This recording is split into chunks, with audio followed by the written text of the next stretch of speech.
I want to talk about Keith Lamont Scott. I did not have Keith's name last night because the news was so breaking. It was so new that they had not yet released his name. But his name has been released, Keith Lamont Scott, and you can see him there with his wife, now his widow, Rakia Scott. He was sitting in his van waiting on his son. He's a father of 7, and he was waiting on his son to come home to pick him up from school. And a undercover police officer, plain clothes, the police, the Charlotte police have stated that the officer had on a Charlotte Police Department vest, but he was in plain clothes. An African-American officer approached him and told him to put down a gun. The family of Mr. Scott has stated fervently and repeatedly that he did not have a gun, but the police have said otherwise, that he did have a gun. But most important out of everything else is the same thing that I mentioned last night, that they were not looking for Mr. Scott. They were not looking to to arrest him. He did not have a warrant. That was not their target. And somehow they went from looking for somebody else to killing the wrong person. Now, anyway, I'll leave the commentary for later. So now 7 kids are without their father, and the Charlotte Mecklenburg police chief has stated again and again that this was a gun and not a book. And so I don't know. Again, like I said last night, you have to believe that black people are just sitting around with guns waiting to shoot somebody for two weekends, like Friday and then Tuesday.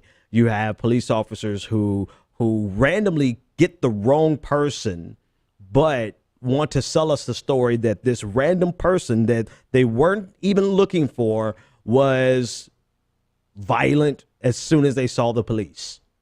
That's kind of what you have to believe that a man who was sitting in his van, before he was approached by this police officer, he was minding his business. And you just have to believe that as soon as he saw the police officer and understood it to be a police officer, he pulled a gun.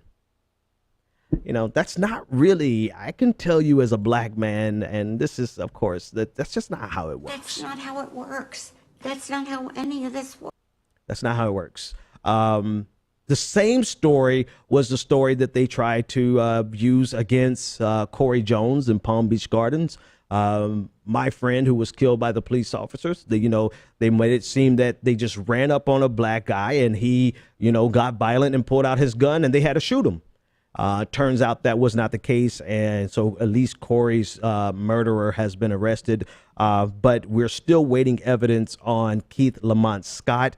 The officer who shot Mr. Scott did not have a body camera, but the other officers, 3 other officers who came to the scene, they did.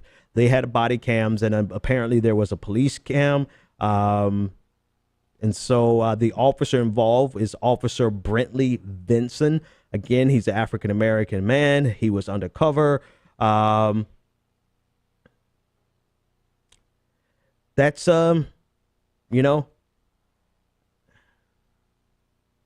anyway, I don't, it's becoming too common. And I want people to understand that it is not always black people can just as easily be the tool for police brutality, just as easy as anyone else. Easily, right? The fact that the officer involved was black doesn't change anything, except for the fact that it was a black person who killed Keith Scott. The fact remains that they got the wrong person. They went after the wrong person. a man who was sitting there, even if he had a gun, right? If I own a gun and I'm legally licensed to carry that gun, and somebody runs up on me and they're not in a marked vehicle and they're not in a police uniform, I might pull a gun too.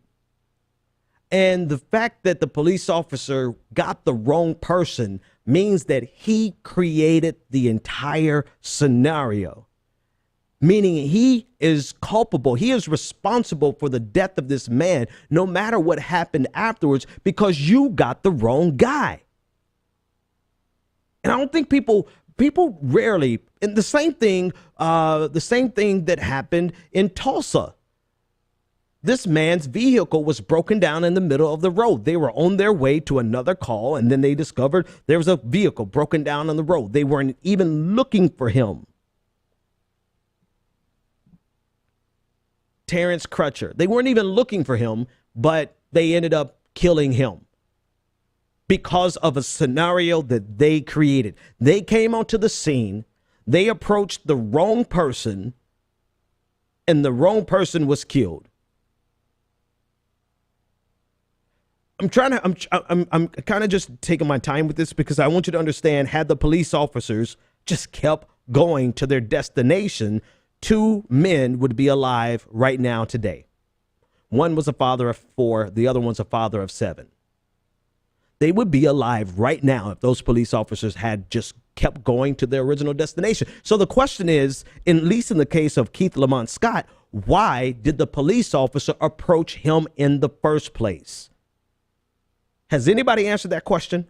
Can anybody answer? Why did this officer, this black officer, Brentley Vinson, why did he approach Keith Lamont Scott in the first place when he was not the subject of their investigation? And all they were doing was issuing or serving a warrant, right? So they're going to arrest somebody. It's not like they're going into a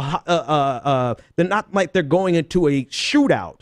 Right? They're not going onto the scene of a shooting. They're not going to responding to an officer down call. So why do you approach the situation like bats out of hell? Why would you approach the situation automatically creating a hostile environment that's going to lead to violence when you're serving a warrant? You're going to, what was the warrant for? Somebody tell me that. I haven't seen that. Was the warrant for, so was this guy wanted for murder? Because if the person they were going for was not considered to be armed and dangerous, then why in hell would Officer Brentley Vinson approach Keith Lamont Scott as though it was a hostile situation? They have to answer that question. Likewise, with Terrence Crutcher, why did that officer, that policewoman, approach him knowing that his vehicle had broken down? Why would she approach him and create a hostile environment that ultimately led to his death? Everybody wants to start the conversation in the middle of the conversation. With Terrence Crutcher, they want to know, did he put his hands down? No, go back to the beginning. Why was he, when he needed assistance, why was he approached with hostility and with guns drawn?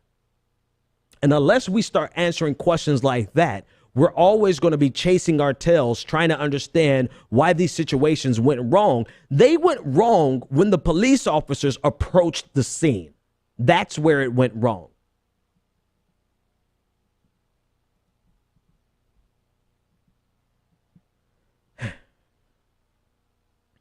So anyway, Officer Vinson has been put on administrative leave, obviously, pending the results of the investigation.